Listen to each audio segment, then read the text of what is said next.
사도 바울은 세상의 영과 하나님께로부터 온 영을 구분합니다. 그리고 육에 속한 사람과 성령에 속한 사람을 또 구분합니다. 우리가 보이는 사물이 다가 아닙니다. 하나님은 영이시니 예배하는 자가 신령과 진정으로 예배할 것이다. 예수님께서 말씀하셨습니다. 그러므로 육체적인 세상이 물질적인 세상이 전부가 아닌 것이죠. 하나님께서 감추어 있는 비밀을 알고 있는 분이 단 한 분이 계십니다. 바로 하나님 자신이십니다. 너무나 당연한 것인데 하나님이 아니면 하나님의 일을 알지 못합니다. 그러므로 하나님의 비밀을 가르쳐 주실 분이 오직 성령이시다. 하나님의 영이신 성령이시다.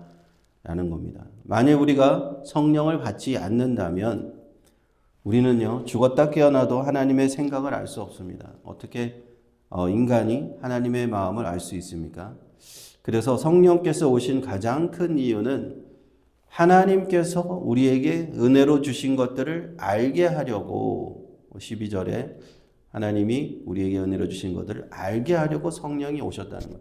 이 세상의 영을 받은 사람은 이 세상의 영은 하나님을 대적하는 사단 마귀의 영, 귀신의 영, 이런 영들입니다.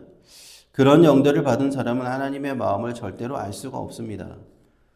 우리 무당들 이런 사람들 보면 신내림을 받고 신병이 있어서 이유가 없이 계속 아파서 결국에는 무당이 되고 이런 사람들 얘기 들어보면 온갖 점을 치고 사람들을 현혹하게 하지만 하나님을 절대 알 수가 없어요.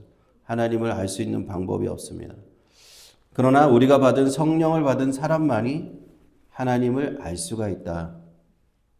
13절에 우리가 이것을 말하거니와 사람의 지혜에 가르친 말로 아니하고 오직 성령의 가르치신 것으로 하니 라고 말합니다. 고린도에 가서 사도 바울이 복음을 전할 때 어떻게 복음을 들은 사람들이 예수를 믿게 되는가? 참 이상한 일입니다. 복음을 들은 사람들이 예수님을 믿게 돼요. 하나님을 만나게 됩니다. 그것은 사람의 지혜의 가르친 말로 되는 것이 아니라 오직 성령의 가르치심으로 된다 하는 겁니다. 성령의 역사가 일어날 때 오직 복음이 전해지는 겁니다. 지금부터 한 140년 전에 대한민국 땅에 기독교 복음이 들어왔을 때 하나님을 전혀 알지 못하고 예수님을 처음 들어본 사람들이 어떻게 예수님을 믿고 지금 수많은 사람들이 한국에서 예수 믿는 하나님의 자녀가 되었을까? 성령의 역사라는 겁니다. 사람의 지혜로 아니에요. 바울은 13절에 분명히 말합니다. 사람의 지혜가 아니라 사람의 말이 아니라 성령의 가르치심으로 복음을 전하고 있는 것이다.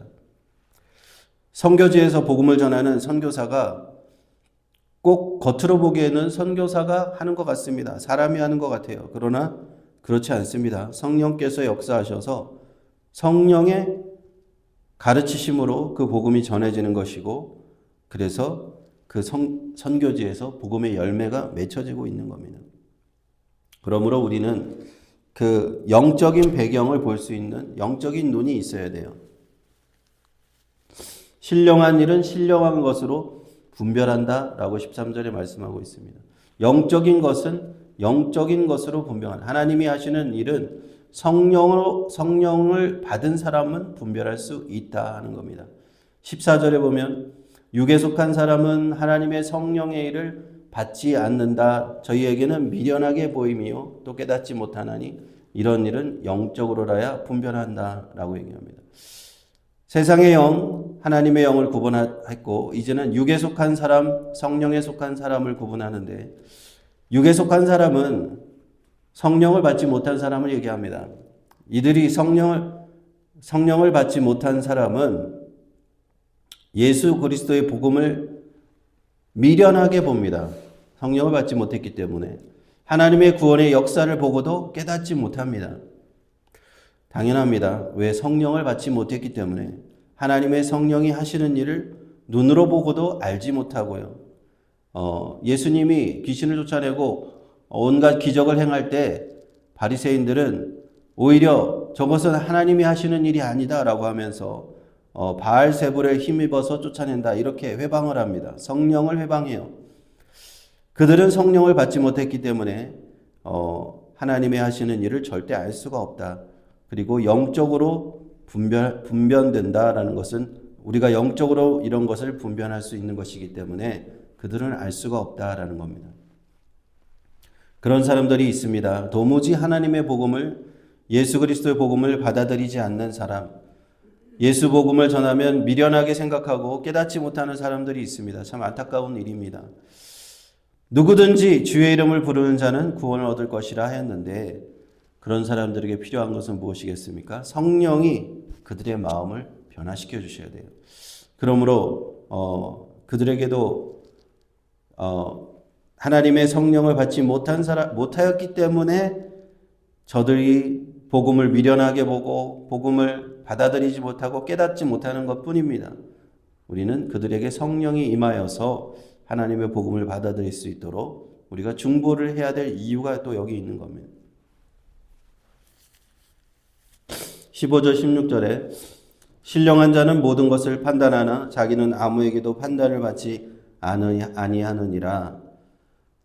오직 신령한 자, 육에 속한 사람이 있는데 영에 속한 사람, 신령한 자가 있다는 거예요. 성령에 속한 사람이 있다는 겁니다. 그런 사람은 모든 것을 이해할 수 있고 모든 것을 제대로 판단할 수 있습니다. 예수 그리스도의 복음을 듣고 그것이 진리인지 거짓인지 판단할 수 있어요. 믿음으로 이것을 받아들여야 되는지 말아야 되는지 성령에 속한 사람만이 제대로 판단할 수가 있다. 그러나 성령을 받지 못한 사람은요, 제대로 판단을 할 수가 없습니다. 신령한 자를 판단할 수 없습니다. 우리가 아주 어려운 수학 문제가 있다고 한번 생각해 봅시다. 이 사람은 굉장히 고차원적인 수학 문제가 있어서 그것을 풀 수 있는 사람이 있고 풀 수 없는 사람이 있을 텐데 그것을 풀 수 있는 사람은 그 문제를 판단할 수 있겠죠. 그러나 그것을 풀 수 없는 사람, 이해할 수 없는 사람은 판단할 수 없습니다. 마찬가지로 신령한 자만이, 성령을 받은 자만이 판단할 수 있고 성령을 받지 못한 사람은 판단을 제대로 할 수 없다. 그러므로 판단하지 못한다라고, 아무에게도 판단을 받지 않는다라고 말씀하는 겁니다. 신령한 자는 아무에게도 판단을 받지 않고 성령께서 깨닫게 하신 진리를 알고 있습니다. 누가 주의 마음을 알아서 주를 가르치겠습니까? 성령을 받지 못한 사람은 주님의 마음을 알 수가 없습니다. 주님의 마음을 알 수 없는 사람들이 누구를 가르칠 수 있습니까? 주님을 오히려 가르칠 수 있겠습니까? 그럴 수 없다는 것. 그러나 성령을 받은 우리가 그리스도의 마음을 가졌느니라. 예수님의 마음을, 성령을 받았기 때문에 우리는 이해할 수 있습니다. 아까 사도 바울이 얘기하죠.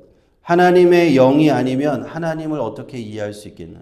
하나님께로부터 온 영이 있어야 하나님의 마음을 알 수 있듯이 성령을 받았기 때문에 우리가 그리스도의 마음을 이해할 수 있는 겁니다. 주님의 마음을 이해하고 하나님의 마음을 우리가 알 수 있는 겁니다. 사도 바울이 오늘 육에 속한 사람, 영에 속한 사람을 다 구분을 해요. 예수를, 그리스도를 믿고 하나님의 자녀가 된 우리들, 그리고 복음을 듣고도 거부하고 하나님의 자녀가 되지 못한 저 세상 사람들을 딱 구별합니다. 성령을 받고 예수 복음을 알게 되면 이제는 우리는 진리 안에 서서 세상을 올바르게 판단하게 됩니다. 반면에 육에 속한 사람들은 이 세상의 진리를 이해할 수도 없고 바른 판단을 내릴 수도 없습니다. 요한복음 16장 13절에 예수님께서 이렇게 말씀하셨습니다. 진리의 성령이 오시면 그가 너희를 모든 진리 가운데로 인도하시리니 그가 자의로 말하지 않고 오직 듣는 것을 말하시며 장래의 일을 너희에게 알리시리라. 그러므로 우리가 받은 성령, 믿는 자들이 받는 성령이 너무나 중요하고요. 우리는 이 영적인 사람으로, 신령한 자로 성령이 하시는 일을 이해하면서 살아간다는 것이 세상 사람들과 큰 차이가 되는 겁니다. 그리스도 예수 안에서 신령한 영에 속한 사람으로 살아간다. 그러므로 날마다 우리는 성령의 인도함을 받습니다. 오늘도 우리가 기도의 자리에 나오는 것도 성령께서 인도하여 주옵소서. 오늘 하루의 삶도 하나님의 마음을 이해하게 하여 주옵소서. 주의 마음을 이해하게 하여 주옵소서. 주님의 마음이 어디에 있습니까? 하나님의 복음을 증거하는데 하나님의 마음이 계시면 제가 거기에 그것을 위해서 기도하는 삶을 살겠습니다. 하나님의 교회를 세우시는데 하나님의 마음이 계시면 제가 하나님의 일을 감당하겠습니다. 또 우리 자녀들을 주의 복음 안에 들어오게 하고 복음을 증거하고 우리 자녀들에게 복음을 전하는데 하나님의 마음이 있으시면 제가 거기에 하나님 주님 앞에 기도하며 저도 봉사하겠습니다.